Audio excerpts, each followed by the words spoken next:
Voyons maintenant la différence qu'il y a entre la version More Simple et la version Simple. Tout d'abord, deux interfaces ont été introduites. La première, qui est l'interface iForm, qui va prendre un i-coordonné, composé d'un i-coordonné. Le i-coordonné a les mêmes propriétés que les coordonnées. Et donc forcément, la classe coordonnée va implémenter i-coordonnées. Pour la coordonnée, c'est tout ce qui est intéressant à savoir. Pour le i-form, chacune des formes va implémenter le i-form au travers de la classe form. Form qui implémente i-form. Le point d'accroche n'est plus une coordonnée, mais un i-coordonné. On va néanmoins créer une instance de new coordonnée au moment où on va créer l'instance d'une forme. Je rappelle, c'est une classe abstraite, donc on ne va pas vraiment créer une forme, on va créer une instance d'une classe dérivée, le cercle, le carré, ou quelque chose comme ça. Quand on va créer le cercle, nous allons créer une nouvelle coordonnée. Donc c'est une instance de coordonnées. Forme est la classe mère de cercle, et la classe mère de carré, et la classe mère de rectangle. Jusqu'ici, nous n'avons fait que l'introduction de deux nouvelles interfaces, iForm, iCoordonnées, l'une composant l'autre, et le iForm étant une interface commune à chacune de nos formes. Voilà la seule différence qu'il y a avec les modèles de la version simplifiée. Maintenant, prenons les classes bindable base de l'infrastructure, qui, elle, n'a pas changé. C'est une classe de base qui implémente inotify property change, donc rien ne change. La déléguée de commande n'a pas changé non plus. Le converteur n'a pas changé non plus. Par contre, le wrapper base, regardons d'un peu plus près, lui, il a été modifié. Il a été modifié, pourquoi? Parce qu'on a converti la propriété content qui était en objet en paramètre générique.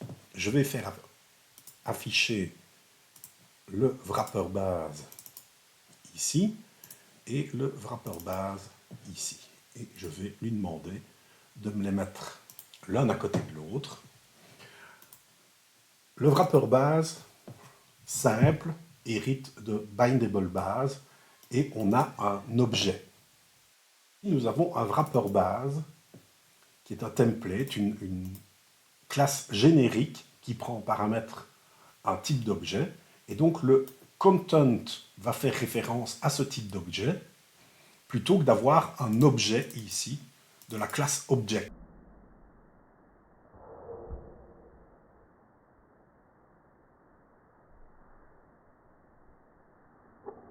Comment est-ce qu'on va les mettre en place? Form wrapper, c'est toujours une classe abstraite. Qu'est-ce qu'on peut voir de cette classe abstraite? C'est que ça va être une classe générique également, puisque c'est la classe de base des carrés, cercles et rectangles.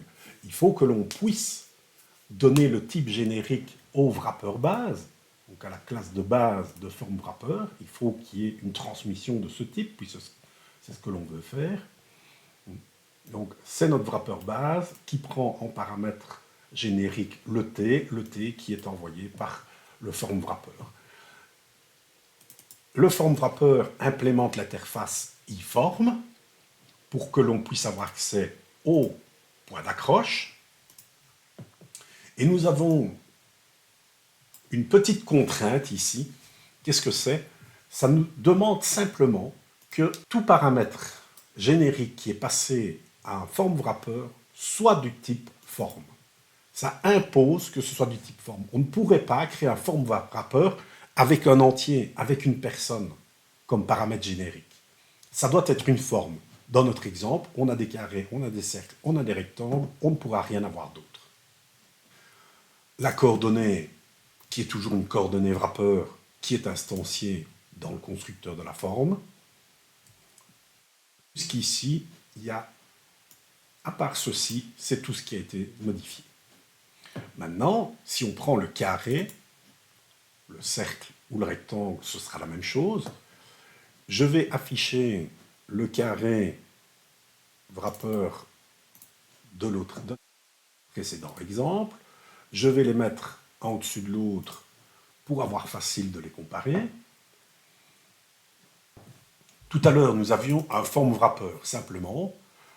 On avait dû trouver un petit subterfuge pour arriver à avoir un carré ici, afin de facilement l'utiliser dans les propriétés. Ici, on n'a qu'une propriété, mais imaginons que ce soit une classe personne avec une douzaine de propriétés, une quinzaine de propriétés, mais ce aurait été contraignant de, à chaque fois, le caster en personne, ici en carré. Cette propriété-ci, ben, elle a disparu. On n'en a plus besoin.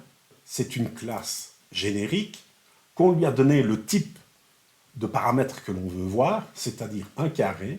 Ici, le constructeur du carré wrapper, il prend un carré de toute façon, et le carré, le type du carré, sera passé dans le form wrapper qui sera passé dans le wrapper de base.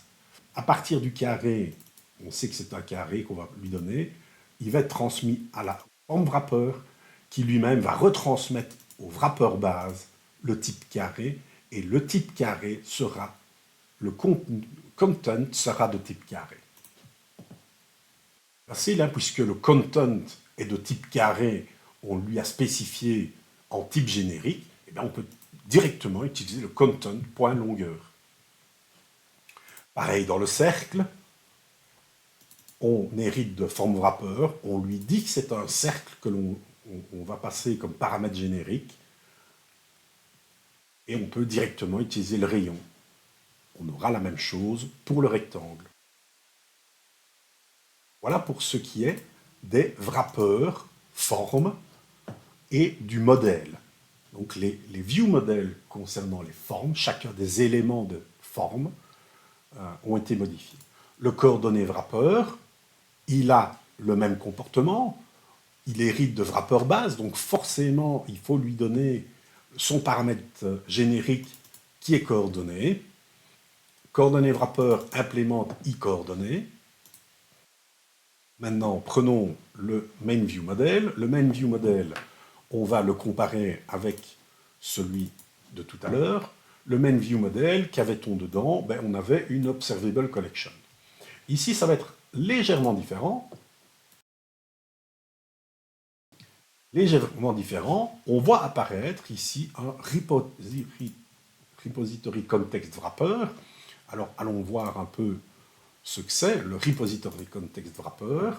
Eh bien, c'est un wrapper de base qui prend comme paramètre générique un repository context, donc on va aller jeter un œil à celui-là.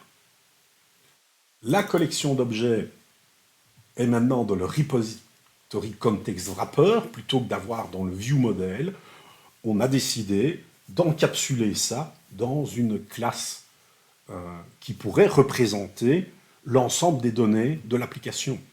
On a une liste de carrés, de cercles, de rectangles, on a d'autres propriétés, d'autres listes peut-être, des relations qui auraient entre ces différents objets. Hein. Imaginons qu'on soit en train de designer une espèce de visio où on peut faire des liens entre chacune des formes.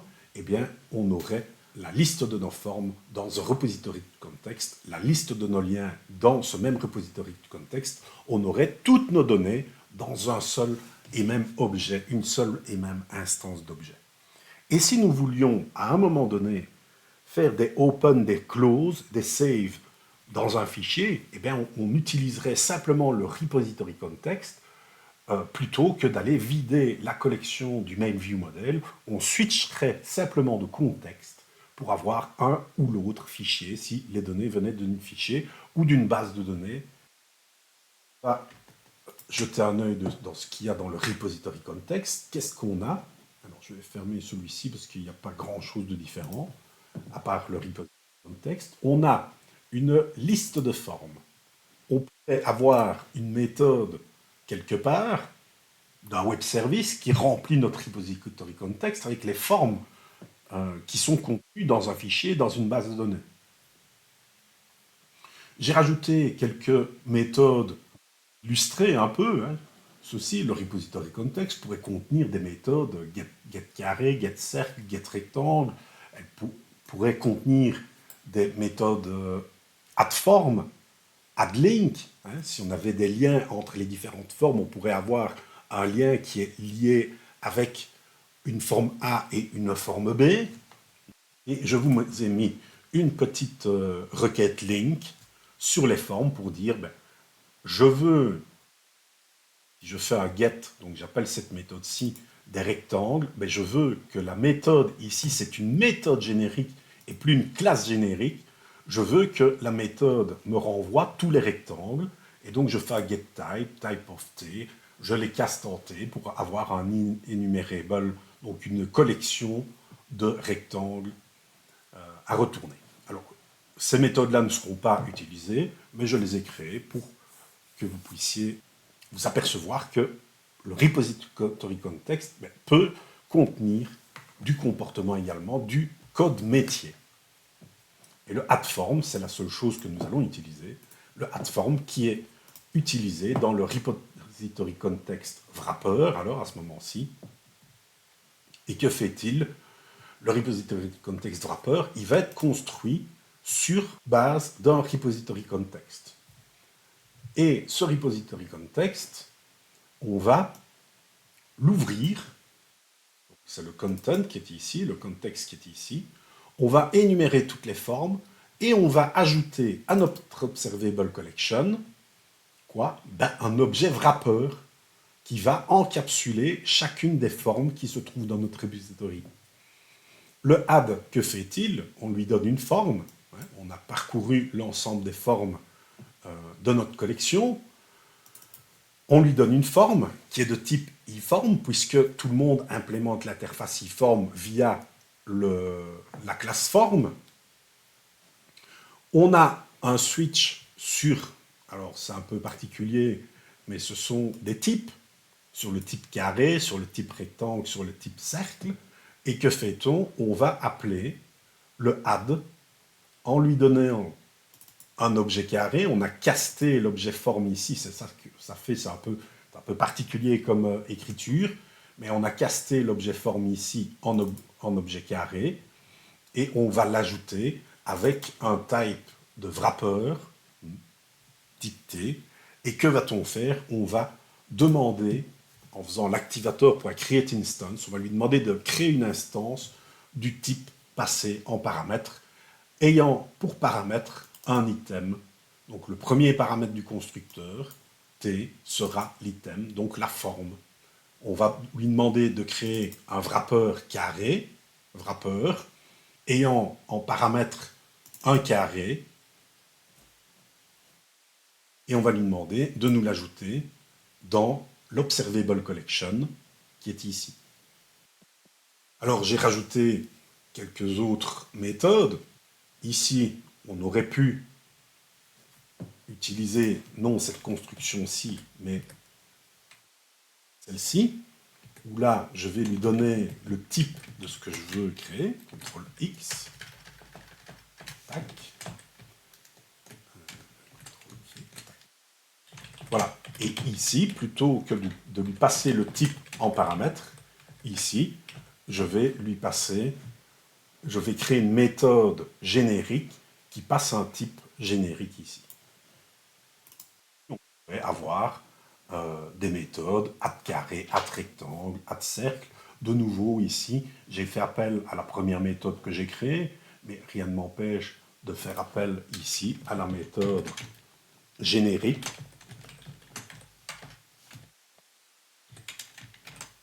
Voilà, la méthode générique qui fera elle-même appel à la méthode add qui est ici, qui va prendre un type en paramètre et puis qui va, comme je le disais, appeler le constructeur de la classe. Alors vous me direz pourquoi vous êtes pris la tête pour faire tout ça. Eh bien, simplement pour une seule et bonne raison, c'est qu'au début, donc quand j'ai créé le premier labo ici, donc comme je l'aurais fait en tant que professionnel utilisant MVVM, je me suis dit que tous les boutons appelleraient la même méthode. Il y a juste qu'à un moment, on va créer un carré, un cercle et un rectangle, à moi de pouvoir fournir l'information adéquate lors de l'appui sur le bouton.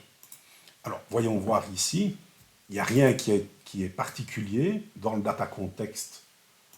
C'est toujours la même chose qu'on avait de l'autre côté. Voyons le XAML maintenant ici. On a toujours notre source comprenant le converteur. Nous avons toujours nos boutons dans notre toolbar. Attention, petite différence, c'est que ici, on va lui donner un paramètre. Et qu'est-ce que je vais lui donner comme paramètre? Je vais lui donner le paramètre qui est le type de ce que je veux créer. Ici, c'est le modèle carré. Ce que je veux qu'il me fasse, c'est un carré. Ici, c'est un rectangle. Ici, c'est un cercle. Donc, je vais lui donner simplement un type, comme si je faisais un type of cercle, type of rectangle, type of carré. Donc, je lui donne un type. ListView, elle est identique. Il y a juste que notre forme, notre iForm, n'a pas de propriété area. On va regarder pour voir s'il est possible de le modifier, ou on va tout simplement le supprimer pour ne pas que ça pose problème. Pour ce qui est du reste, c'est exactement la même chose. Je n'ai pas été recopier les modificateurs d'update trigger, source property change, etc. Donc ça, je ne l'ai pas modifié, puisque ce que je veux vous montrer ici, ce qui est la différence essentielle, elle réside dans le command parameter qui est ici. On a le addForm pour le carré, addForm commande pour le rectangle, addForm commande pour le cercle, toujours la même commande qu'on va appeler, sauf qu'on a un command parameter avec un type cercle, rectangle ou carré. Et que fait cette méthode-là? Cette commande-là, la commande, on va la créer dans le constructeur. On va lui demander de créer une déléguée de commande qui s'appelle execute. Execute, qu'est-ce qu'elle fait? Elle prend un paramètre, un élément de type object. Ici, on va créer une fonction random, c'est pour ne pas ajouter des zéros à chaque fois. Ça pollue peut-être un peu le code, mais c'est pour ne pas ajouter des rectangles et des carrés à 0. On va vérifier que l'objet est de type carré. S'il est de type carré, eh bien, on va utiliser le repository context wrapper avec la méthode add new carré, et je lui donne les coordonnées du carré, les propriétés du carré, etc. J'aurais pu faire, alors je vais peut-être le faire ici pour illustrer, voilà, je vais supprimer le rand, j'avais fait ça pour que ce soit un peu plus joli, mais pour finir, ça pollue peut-être l'espace, voilà. Donc j'aurais pu lui passer ceci, on lui passe un type d'objet carré, si je suis cette méthode-là, c'est bien ici que j'arrive, si j'arrive ici, la forme est de type carré, j'ajoute un carré avec le type de wrapper qui est un carré wrapper. Si je l'exécute, on aura exactement le même fonctionnement que tout à l'heure. Je vais peut-être mettre un point d'arrêt ici. Je vais exécuter le labo 3.5. Donc, pendant que ça s'exécute, je rappelle les modifications. 2 interfaces, iForm, iCoordonnées, un paramètre dans la commande, et puis on a ajouté une hauteur supplémentaire, un repository context qui contient l'ensemble des données. Et donc, la collection de données n'est plus dans la vue, mais elle réside dans un repository context. Pourquoi est-ce qu'elle s'exécute au démarrage? Simplement parce que j'en ajoute une dès le départ, qui est un carré. Donc, je vais lui demander de continuer. Et maintenant, je vais appuyer sur rectangle. J'arrive ici, l'objet, c'est un rectangle. Je vais sauter au suivant. Je vais vérifier le type d'objet. Le type d'objet est un rectangle, de type rectangle. Je crée un nouveau rectangle et je l'ajoute dans mon contexte. Il ajoute quoi? Des rectangles, pas des wrappers. Donc je ne construis plus le wrapper, c'est mon contexte qui va construire le wrapper via le create instance qui est ici. Oups, pardon. Je vais continuer. Je vais remettre un point d'arrêt et on va faire la même chose, le même exercice sur le cercle. J'avance, je ne suis pas un carré, je ne suis pas un rectangle, je suis un cercle. Je crée un cercle. Dans le contexte, j'ajoute un cercle. Je vais sauter dans le add-form qui est ici. Tac. Je suis de type cercle. Je vais rentrer dans cette méthode-là. Je rentre dans celle-ci. Qu'est-ce qu'on fait? On va simplement vérifier que la forme n'est pas déjà contenue dans le bazar. Si elle est contenue, ben on ne fera rien. La forme n'est pas contenue dans la liste de base. Je l'ajoute. Je vais faire appel au constructeur du type T, le type T qui est un cercle, cercle wrapper. Je fais appel à son constructeur, tac, et puis je l'ajoute dans l'observable collection, et puis je le retourne. Je le retourne pourquoi? Simplement pour pouvoir initialiser la propriété selected form qui permet de sélectionner l'élément dans la liste au moment où on l'a exécuté. Donc vous voyez, il est sélectionné ici. Et donc il fait apparaître les propriétés ici également.